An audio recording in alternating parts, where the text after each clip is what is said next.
シェフシャウエン編スタートでーす。なんかね、目が慣れてきちゃった。でも有名なフォトジェニックスポット、缶詰1個あたりはだいたいここら辺すごい人気なんだね。ラマダン初日を祝いたいと思います。本当にレストランみたい。はい、私なんか様子がおかしくないですか？出発時刻にバスが到着しました。同化しに来てるという感じなんでしょうか。伝統的な料理なのみたい。ちょっとおかしい人いるけど大丈夫かな。でね、ルイージ怖すぎんだけど。あ、ここ来たわ。何なんかミキ見にいるんだけど。見にます。いや、見にます。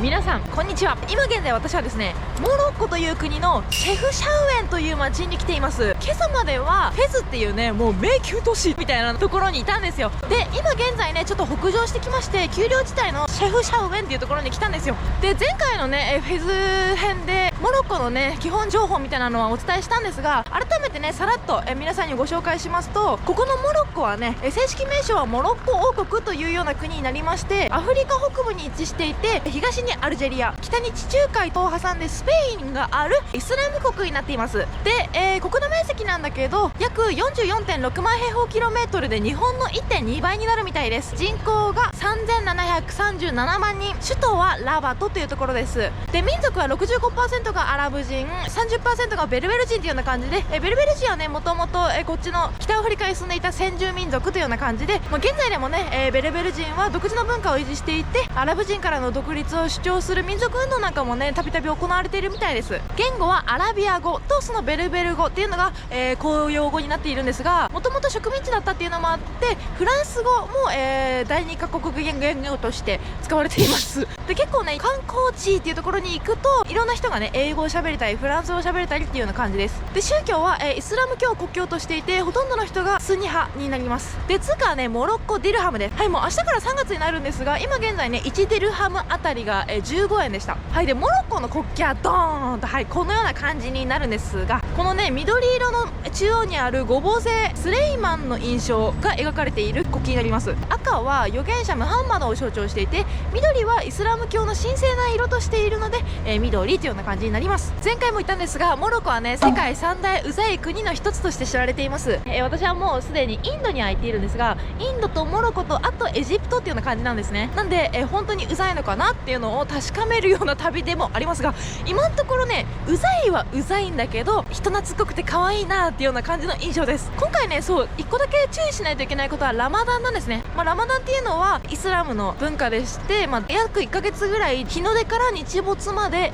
断食とか禁欲みたいなのをやるんですよ。はい、文化的に。なので、なんかそこら辺レストラン行って、なんかムスリムの方たちがいる前で、美味しい美味しいなんだこれっていつもみたいに食べれないと思うので、私もね、今回は皆さんと一緒にね、ラマダン期間ね、ちょっと経験してみようと思います。で、今現在私がいるシェフシャウエンについて歴史的背景をお話ししますと、シェフシャウエンは15世紀にポルトガルから侵略を防ぐために要塞として設立された場所なんですね。で、15世紀から17世紀にカトリックに改宗したイスラム教徒とユダヤ人がスペインから逃れて定住してきたことから栄え始めたというような感じになります。で、1920年にはスペインに占領されるんですが、1956年に再びモロッコの都市となった比較的新しい都市となります。で、シェフシャウエンってね、町の名前にもちゃんと意味があるみたいで、シャウエンっていうのがね、ベルベル語で角っていうのを意味するらしいので、その角っていうのがここでの意味合いだと山を意味するらしいんですね。で、シェフシャウエン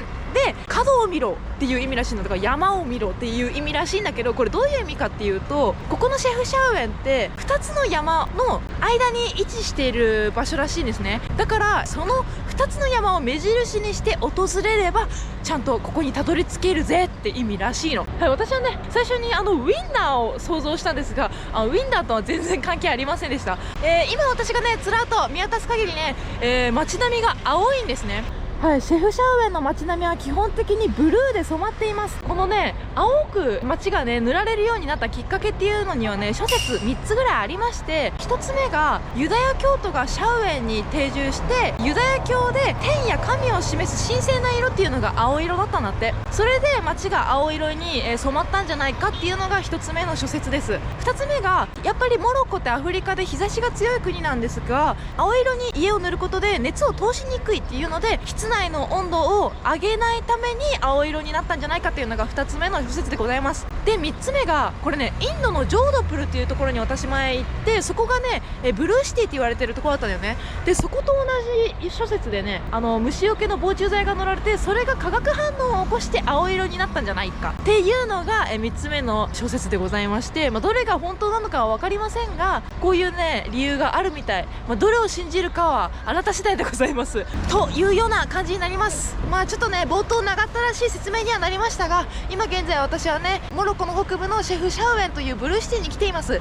ここもねいろいろな見どころもありますので、今回ねそこを皆さんにお届けできればなと思います。それでは今回モロッコシェフシャウエン編スタートです。はい、今私はですねここのいなくなっちゃったんだけど、そこに止まってたバスに乗って今フェズから来たっていうような感じです。だいたいね5時間弱、4時間半ぐらいかなでここまでねフェズからシェフシャウエンまで来ました。ここからね20分ぐらい歩いたところにホステルがあるみたいなんで、ここからねゆっくり歩いてホステル向かっていこうと思います。私ここまっすぐ行かないといけないんだけど、ここまっすぐ行くとねすごい急な坂道があるわけですよ。はい、このような感じで薬局なんかもあります。アラビア語はもうさっぱり読めないので何が何だかというような感じですが、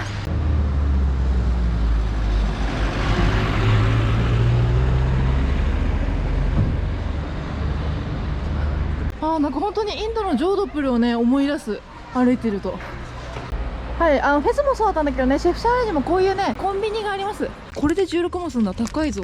こういうペンネは9ディルハムで売ってる。缶詰1個あたりはだいたい安いやつだと6ディルハム、7ディルハムとかでも売ってますね。こういう感じで戸棚に、サインペンで書くっていう新しい感じ。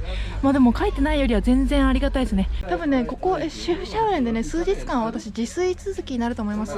編集しないといけないからちょっと自炊するね何かを買っていこうと思います。はい今ねコンビニでお買い物したんですよ。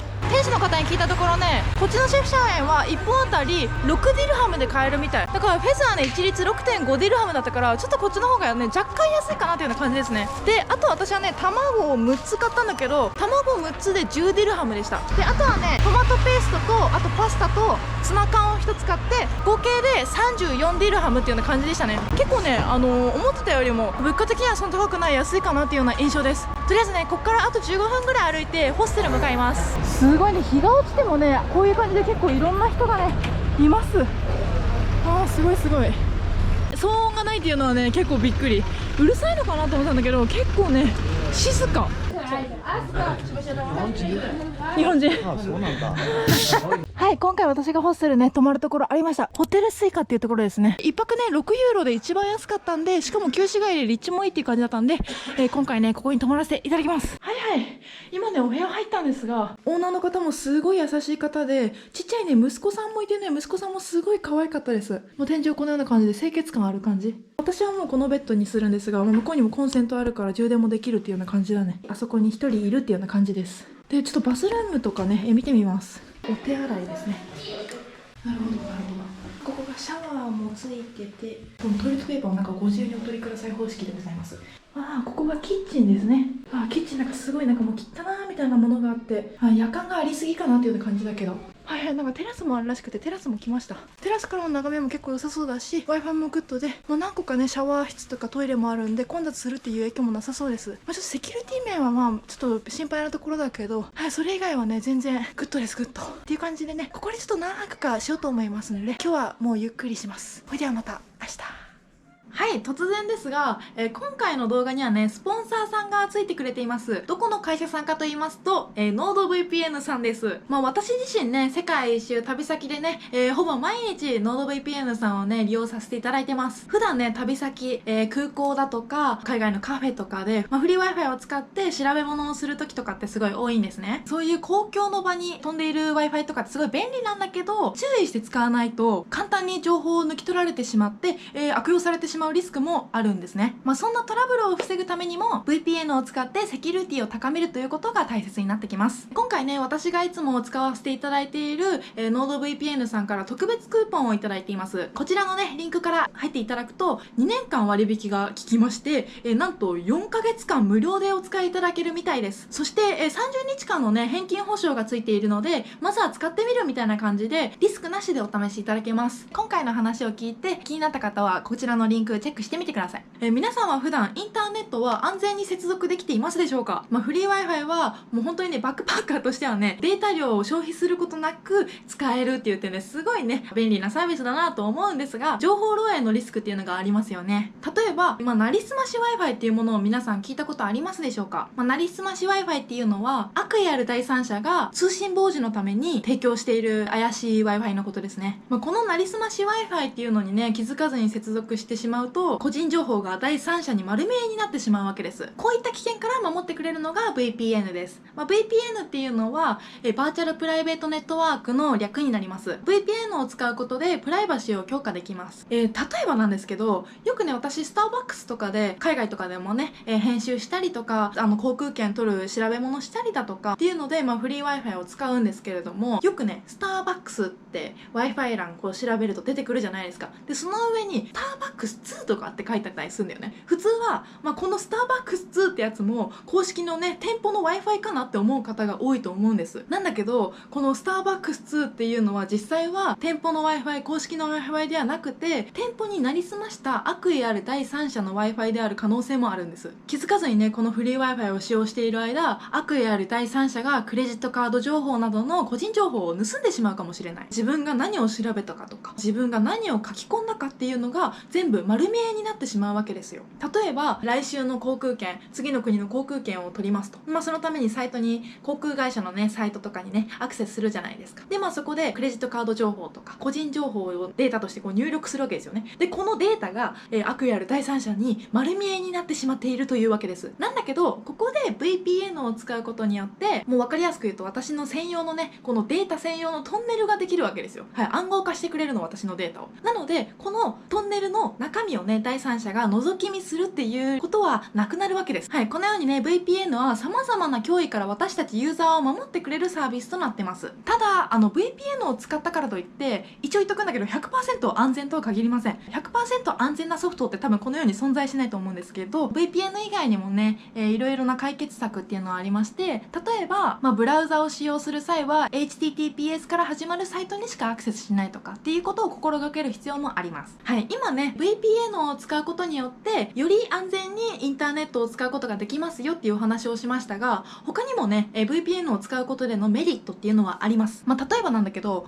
旅行とかする方はわかると思うんだけど、日本独占配信とかのコンテンツ、動画とか映画とかドラマとか、そういったものを海外にいる時ってやっぱ見れないじゃないですか。日本限定配信だから。なんだけど、その時に、NordVPN のアプリ開いて、日本のサーバーに、接続することによって、それが見えちゃうわけですよ。たとえ海外にいたとしても。本当にもうこの作業自体も5秒くらいで終わるんだけど、それをすることによってコンテンツが見れたりするわけです。世の中にね、VPN の会社さんってね、もう数えきれないぐらいあるじゃないですか。他の会社さんの VPN を使った上で、なんで私がね、NordVPN を、使い続けているかっていう理由は、4つあります。1つ目、通信速度が速い。2つ目、脅威対策機能がある。3つ目、複数デバイスでシェアが可能。4つ目、使いやすい。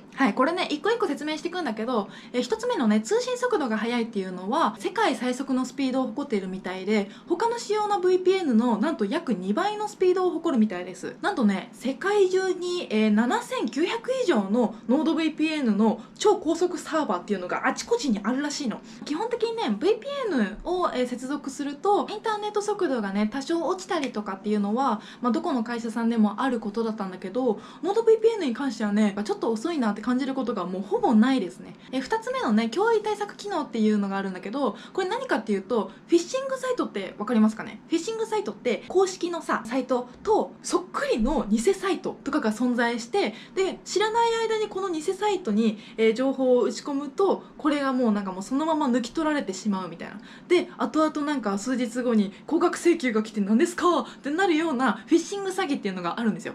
そういうフィッシングサイトをブロックしてくれたりだとか、迷惑広告を、防いでくれる機能になってます。この機能っていうのはね、他社の VPN にはなくて、NordVPN 独自の機能となってまして、アプリから簡単にオンにできるっていう点で、私はすごいね、ここも押したい点ですね。で、3つ目はね、複数デバイスのシェアが可能っていう点なんだけど、なんとね、一度に最大10台のデバイスを保護できるんですね。これすごいなと思ってて、例えばなんだけど、私の場合はね、旅してる中で、このパソコンと、あとはこのメイン iPhone と、今手元にないんだけど、サブ iPhone を3つ使ってるんだけど、もう3つ以外にあと7台もつなげられるみたいなんで、ご家族だとか本当に信頼できる相手と、共有することもできますよっていう点で、ここも押したい点ですね。そしてね、4つ目、これも一番なんだけど何より使いやすい。これはね実際に、スマホの NordVPN アプリでサーバーに接続しているシーンなんですけど、さっきお話ししたように本当に数回クリックするだけで他のサーバーに接続できるので、本当にね5秒ぐらいしかかからないんですね。操作も簡単で素早く接続できるっていう点がもう何より私はもう NordVPN をずっと使い続けている利点の一つでございます。はい、以上になりますが、 NordVPN 少しでもね興味を持ってくださった方はこちらのね、特別リンクからお試しいただくと、月々の値段が、ワンコイン以下からお試しいただけるので、ぜひぜひこちらのリンクチェックしてみてください。それでは、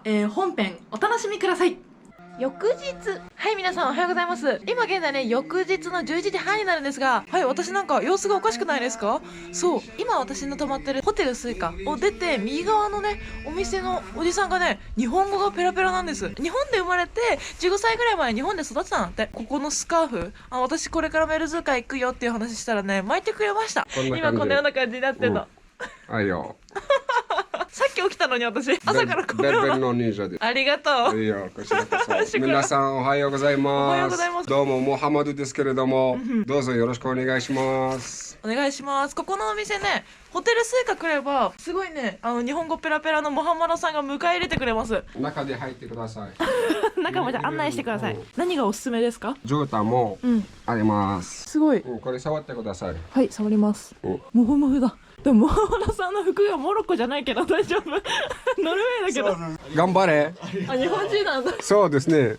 日本人です。はいはい、今ね日本人の方とね話してて、2人でね世界回ってるんだって。で今なんか多分4カ国ぐらい回りましたって感じでね、なんか世界を一周してますっていう同じ日本人の方とさなんか話すっていうのが本当に久々すぎたから、なんかすごい嬉しかった。でラマダンについてね宿の人たちに聞いてみたの。モロッコ人たちに聞いてみたら、ラマダンは全然ね厳しくないから、あなたツーリストなんだし食べていいよってみんなに言われましたね。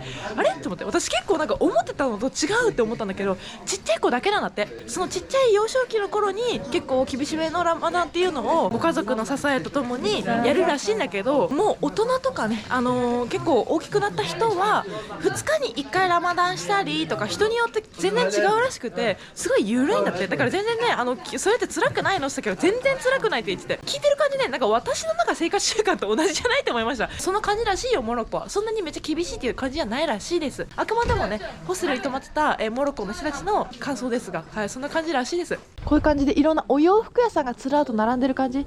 フェスみたいにねガヤガヤしてないんだよね。めちゃめちゃ可愛い通りって感じです。で結構やっぱ標高が高いからフェスよりはね寒いね。すごいなんか建物は全部可愛い。ブルーでもいろんなブルーがある。ほらこういうさ色の濃いブルーもあれば薄めのブルーもあったりっていう感じで、建物自体全部これ可愛いね。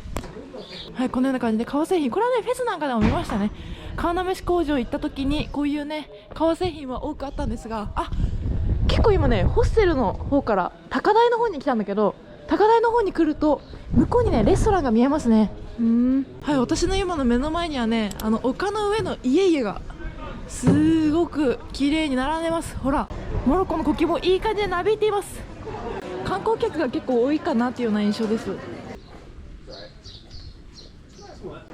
はい、こういうちょっと謎のね、はい、雨宿りスペースなんかいう道もあります。向こう側にはね多分また高台行ってさっきのレストラン街の方に続いてるんだと思うんですが、もうね本当にね歩いてると全部が青いの。ここの青い建物のさ中からさ向こうの山を見るとすごい自然が豊かなのが分かるの。ほらこういう建物がずらっと並んでても目の前見るとああいう感じでね緑だらけっていう感じで自然豊富なモロッコをね見ることもできるの。おーっと河原猫がいます。かわいい。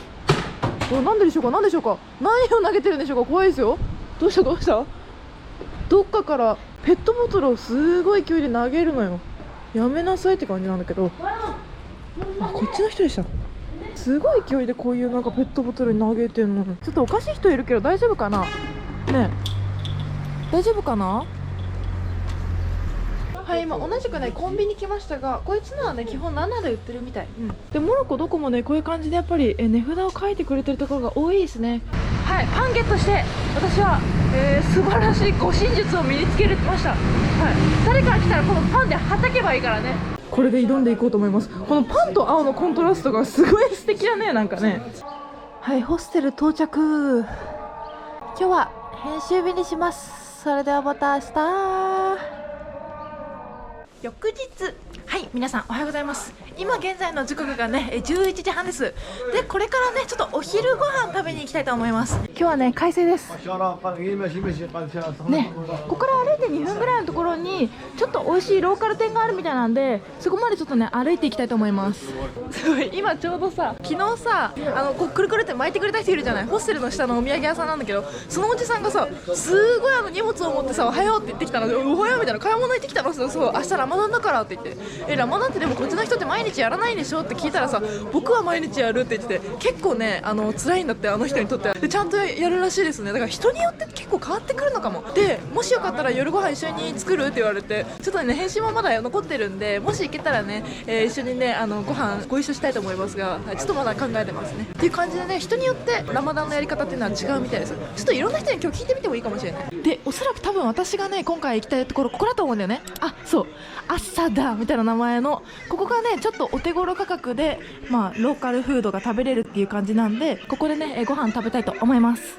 はい、メニューはねこのような感じで、サラダとかオムレツだとか、あとはタジンだとか、デザートだとかっていうような感じで、1品あたりね50デナーラ以内で食べれちゃうっていう感じですね。すごいお手頃だと思います。はいはい、今ね届きました。めちゃめちゃ美味しそうでございます。これがねケフタタジンです。ケフタっていうミートボールが、モロッコのね伝統的な料理になるみたいで、これ頼んだらねなんとねポテトもついてきた。モロッコ式のねパンもついてきましたね。でおそらく10デナールだと思うんだけど、ミントティーも頼みました。はい、それではいただきます。ちょっとねこのミントティーから飲ませていただきます。ミントティーはねフェスの方で結構飲んでたんだけど、ここでは初めてですね。いただきます。砂糖抜きにして、甘いわ、甘い、普通に美味しいです。もうミントティーはね大好き。意外とねすっきりしてて飲みやすいの。じゃあちょっとタジンいただきます。ケフタですね。多分ラムかもしれない。臭みもありますね。めっちゃ美味しい。では、パンをねちょっと浸して食べてみようと思います。これなんかトマトソースみたいなスパイスの効いたソースだと思うんだけど、いただきます。ミネストローネみたいな感じで、油を結構控えめで食べやすいって感じ。意外とヘルシーな気がする。明日からラマダンみたいなんで、約1ヶ月ねちょっと食事考えないといけないなっていう感じですね。じゃあちょっとね、ゆっくり食べていきます。はいはい、今ね食べ終わりました。じゃじゃん、はい、完食です。ケフタも食べて、ポテトも食べて、パンも全部食べて、ミートティーも全部飲みました。全部ねめちゃめちゃ美味しかったです。店主の方とかもすごいねいい人たちで、ラマダンについて聞いてみたんだけど、あの人たちはねラマダンをねすごい楽しく待ち望んでいるみたいです。特にね全然難しくなくて、自分に別に厳しいことではないよっていう風に言ってましたね。人によって全然全くね意見が違うからね面白いですね。ちょっといろいろ聞いてみたいと思います。すごい晴れてきた。こういう日、私が待ち望んでるのこういう日です。ここは全部布屋さんとか、あとはなんかこの、宗教的な服なんでしょうか。はい、ここは全部、なんか絨毯じゃないスカーフみたいな、布が売ってたりとか、こういうトロッコを引いている可愛いおちゃんがいたりとかっていうような感じです。はい、こんばんは。日本人元気。モロッコ初めて。はじめまして。どこから来ました？東京です。ようこそ。私は名前はムハマド。Muhammad is traditional name. You speak English? Yeah. Only the men make blanket and traditional clothes. About the women work carpet. The women work is very hard work. The men work like this easy work. なんかね、モハメドさんが働いているその職場があるらしくて、カーペットは結構作るのが大変だから女性がやるんだって。なんか話してる感じすごいなんか特になんか商売系とかもなさそうで、ここなんだ。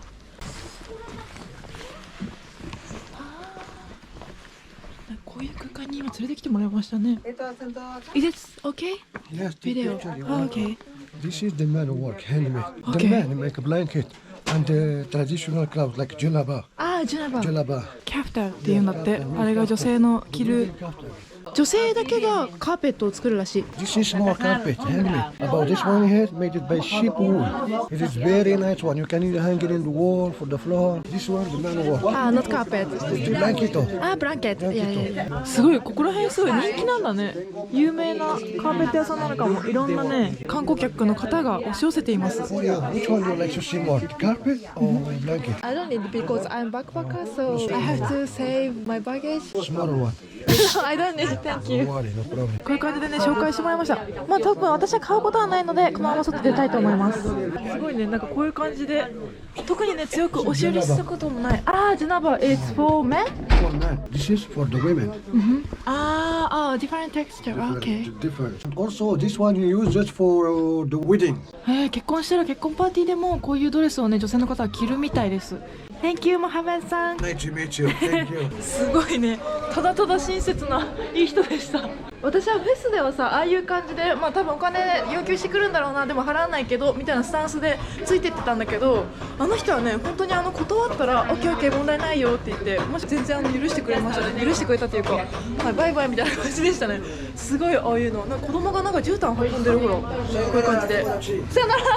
すごい人。すごいすごい。こういう建物なんかも窓がすごい可愛いね。でこういう入り口なんかもすごい可愛い。全部可愛い。なんか珍しい。あそこではクレジットカードが使えるお店なんかもあります。かっこいい。かっこいい。すごい。山が本当にすごいね。こう自然の中に旧市街メディナがあるっていうのがね、ちょっと面白いよね。ああいう猫ちゃんもいます。ほら、ここでは魚売ってますね。ほらほらほら、猫が魚に寄ってる。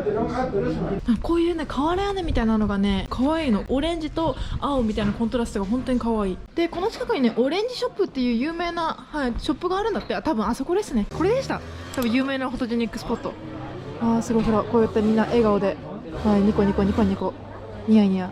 この上行くとね、またちょっと違う、フォトジェニックスポットがあるみたいだから、そっちまで行ってみようと思います。人多いとやっぱちょっと疲れるね。なんかほら、猫ちゃんいます。はい、にゃお。こういう感じでね、すごい綺麗な、作品なんかが並んでます。はい、今このような感じでね、すごい細い道に来た。すごい、こんな可愛い道もあるんだね。可愛い、めっちゃこの通り。なんだ、日が出てたらね、もうちょっと映えるんだと思うんだけど、今ちょっと曇ってて結構肌寒くなってきました。なんかね、目が慣れてきちゃった。普通の街に行ったらあれ青がないって逆になんか混乱してしまいそうなぐらい慣れてしまいました。ここちょっとこういう感じでね、なんか石鹸が売ってますね。ほら、上かわいい。本当になんか1個ぐらい持ってってもバレなそうだね。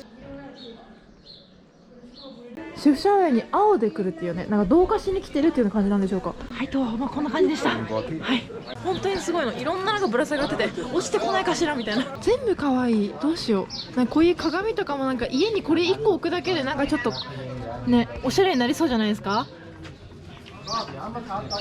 これ10ディルハムでこんな可愛いなんか窓変えちゃうのみたいな。なんかね、パカって開けますよ。開けるとね、シェフシャウエンの景色が広がってるんです。開けにくい。ちょっと戸棚がね、結構古びてる、錆びてるあれもあるんですが、ほら、開けるとこんにちは、シェフシャウエンですっていうような感じで出てくるわけです。ああいう感じで工事中の人なんかもいる。電話してる。なんか電話、ほら、もしもしって、シェフシャウエンです。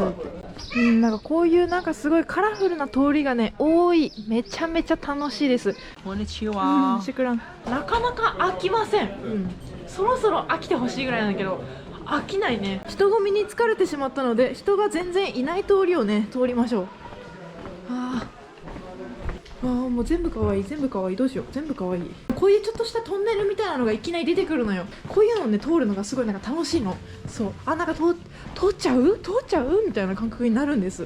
多分前回来たかもしれないんだけどね、ここは初めて見たけど、こういう感じで多くのね、観光客の方がお食事中でございます。こういう感じで野良犬なんかもいます。ここ来たわ。何なんか見にいるんだけど、あれでこれ正規品ですか？いいのあれ？大丈夫？なんかポカラでいたんだけどさ、大丈夫、怖い。マネーって言われた。No, don't say money. You are video, I stop me video. You are mini, right? Money. Minimas. You are minimas, right? Stop me video. すぎるでしょ。カメラに映ったから金くれ金くれって言ってきましたね。ミニーはお金くれなんて言わないからね。ここら辺本当にね、シェフシャウェイに来てから一番ね観光客が多いかもしれない。山が1個2個ってあるんだけど、これがもしかしたらねシェフシャウェイの由来になった山なのかもしれないです。はい、今ねマップ見てみたらこの建物がねカスバ博物館っていう博物館みたいです。待って待って待って待って、やばいの来たやばいの来たやばいの来た。あれ絶対ルイージだよね。あれ絶対ルイージだよね。また撮ってるって言われてお金取られそうになるんだよ。だから近づかないけどルイージみたいなのいたよね今。はい、今向こうに歩いてたんだけど、ほらミニーの後ろ姿、あんな可愛くない立ち姿。ミニーがほらあんなだらけて立ち姿して、ほらほらルイージ来たルイージ。向こうにルイージいます。ほらほらほらほらほらほら、普通に顔出してんの。でね、ルイージ怖すぎんだけど、なんかちっちゃい子をさすごい追いかけ回してんだよね。ほらほらすごい怖いよね。おそらくこの近くにモロッコ料理店があると思っています。全然知らないふりしたけどさ、危なかったね今さ。なんか私普通に必死で今マップを読んでるふりしたんだけど、ここら辺に来てさ、多分あれ見つかったらまたお金お金って言われてたんで危なかった本当に。大体ねメディナはね回ったと思うんで、一旦ねホステル帰りたいと思います。はい、今ちょっとね歩いてたらねちょっとしたベーカリー屋さんみたいなのを見つけました。今値段聞いてみたらね、こういうずらっと並んでるクッキーとかが、1ディルハムらしいです。でこのねお菓子の詰め合わせが20ディルハム、向こうにもねシナモンロールみたいなものとかちょっと良さげなやつは2ディルハムみたいです。めちゃめちゃ安い、15円から、いろんなものが買えるらしいんでね、ちょっとね袋もらったからこれにいろいろ詰めていきたいと思います。はいはい、今ねこんな感じでね結構ね7個買って合計がね8ディルハムでした。めっちゃ安い。ここねすごいおすすめです。現地の方なんかも買いに来てるんでね、ここぜひね来てみてください。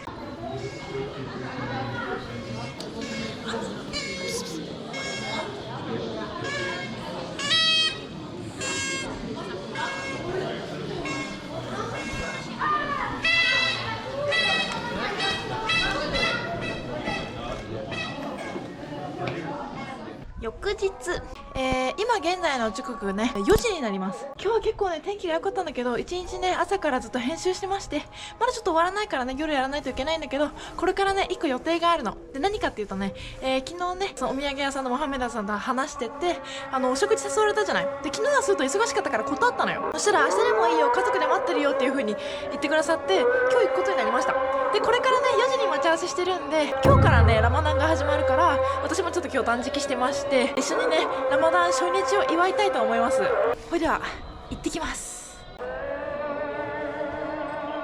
こっちの方がなんか色が可愛いかもね。いろんな色入ってて。これ20じゃないよ、これ10だけ。あ、これ10なの？行きましょうか。可愛い。すごい。今モハメドさんのご自宅来て、テラス上がってこいって言われて、すごい絶景です。これ多分ねモロッコのシェフシャウェイで一番いい眺めなんじゃないかな。じゃじゃん。ちょっと逆光なんだけどね、すごい綺麗な緑が広がってます。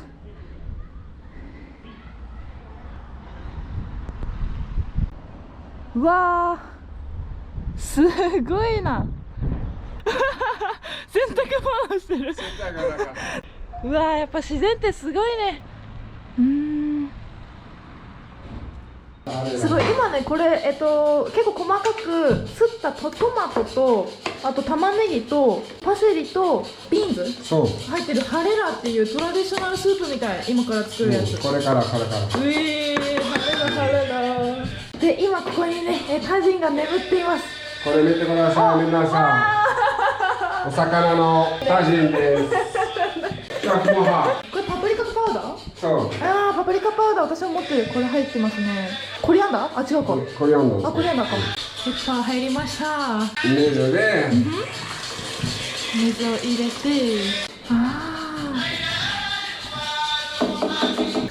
楽しい。はい、モハシェフ今ビーフ持ってます。カトゥッソ。わー、タジンはフィッシュで、スープはビーフみたいです。皆さん今すごい私面白い状況。モロッコのシェフシャウェンのすごいローカルなご自宅にお邪魔させていただいていて、で私は今 NHK を見ています。今からフライを作るみたいです。はい、さっきビーフかと思ったら今チキン出てきました。はい、皆さんこれが、モハシェフのタジン鍋でございます。すごい本当にレストランみたい。あとまだ中であ、チキンがね。チキンなんですけれども、皆さん。うわー、すごい熱い熱い。で、チキン今ね、モハシェフが作ったチキンでございます。床に置いてるけど。で、このスープもめちゃめちゃ美味しそう。はい、以上現場からでした。はいはい、今ね、モハシェフと、モハシェフの弟さんがね、共同作業でね、料理を作ってくださいました。これらね、ちょっと皆さんにお見せします。じゃじゃーん、すごくない？まずここパンでしょ。で、魚のフライ、イチジクみたいなものと、あとフィッシュタジンだね。ビーフのスープですね。すごいなんか豆とかいろいろ入ってる健康的なスープで、オレンジと卵、オーブンでやったチキン、あと、ラマダン用のお菓子っていうような感じになります。モハシェフベリーベリーシュクラン。わー、フィッシュタジンでございます。すごいね、ちょっと暗くなっちゃうけどね。おー、すごい豪勢。ちなみにね、ラマダンの日はね、全ての家庭が今の時間にこうやって料理をしてるみたいです。娘さん。今日だけね、モハシェフの娘になります、私は。今日はね、ラマダン、日没の時間が6時25分なのね。で、今聞いてそうなのと思ったのが、今日は25分で1日ずつ1分ずつ増えていくんだって。で、ラマダン最終日が6時48分っていう感じで、1日ずつラマダンの期間は分数が伸びていくらしい。で、アレ君でございます。ありがとうございます。皆さん、モロコ来てください。来てください。ようこそようこそ。ようこそようこそ。以上、モハシェフからでした。はい、どうも。はいはい、今現在の時刻がね19時45分という感じで、本当にねお腹いっぱいね美味しいモロッコ料理をね食べさせていただきました。で、なんとね今こんな感じでね余ったね料理を明日食べなっていう風にくれました。しかもね今ねモハシェフの家から、メディナのねところまでタクシーで送ってくれました。はいはい、今ね、私のねホステルのところ着いたんだけど、そのね真横がねモハメドさんのね、グレートショップになります。よし。お疲れ様です。ということで、私も何かスカーフを買いましょう。はい、ありがとう。今回のためにスカーフを買いたいです。はいはい、今ね私はねモハメドさんのショップでねこの黄色いねスカーフを購入させていただきます。これがね100ディルハムでねローカルプライスで購入させていただくことになりました。で、巻き方をね私わかんないので、動画に収めたいと思います。では、お願いします。よし、行きましょうか。はい、はいよ。これをはいナッ一チってことです。あー結ぶんだ。こんな感じとか、うん、あとパークとか。よし。はい、よし。かぶりました。はいよ。はい、骨とか。やってうん。1、はい2、 1、2、 3。こんな感じ。あ、なるほど。こで、んなな。裏のやつをほどいて、ほどいたものをよし。前に持ってくる。ベルベルの忍者です。忍者になりました。はい。ああ、いい感じです。このような感じで私は、これからねサハラ砂漠に行ってきます。ここがね、モハメドさんのショップでした。ほいではまた明日。はいよ。2日後、はい、皆さんおはようございます。今現在の時刻がね2日後の12時半です。昨日はね1日ね結構天気が良かったんだけど、編集もするっていう感じで動画は特に回しなかったんですが、今日はねタンジェっていうね新しい地域に行くので、さっきね12時チェックアウトしましたね。お昼ご飯食べてからねバス停に歩いて向かいたいと思います。はいはい、全然ねやっぱね、ラマダン期間中だからねレストランみたいなのは閉まってますね。なんか行きたいところとかも結構多くても、やっぱ日中はね行くの難しいかも。はい、今ねパン買いました。一番右のやつが2ディルハム、あとの他のやつが1ディルハムで売ってたので、はい、合計4ディルハムでございます。はいはい、今ねバスターミナルに着きました。今ねちょっと後ろに結構な人がいたんだけど、2時間前ぐらいにホステルを出発した中国人の女性がいたのね。同じ女性ドミトリーにいたんだけど、その人がなぜかねミューミューって言ってきて、なんでいるのみたいな。そしたらねラマダンの時期ってバスの時刻が変更になるんだって。みんなお家から出なくなるから、ラマダンの時期にはバスがねすごい減るらしいの。はい、今ねオフィスで一応時間聞いてきたんだけど、 CTM のねオフィスは、特にね時間の変更はないみたい。ローカルバスがね本数減ったりとか時間変更があるみたいです。はいはい、今ねちょうどバス来ました。現在の時刻がね13時46分なんで、ほぼ定時でバスがね到着したって感じ。はい、出発時刻にバスが到着しました。はい、この CTM のバスに乗って、だいたい4時間ぐらいかけてタンジェっていうところに行きたいと思います。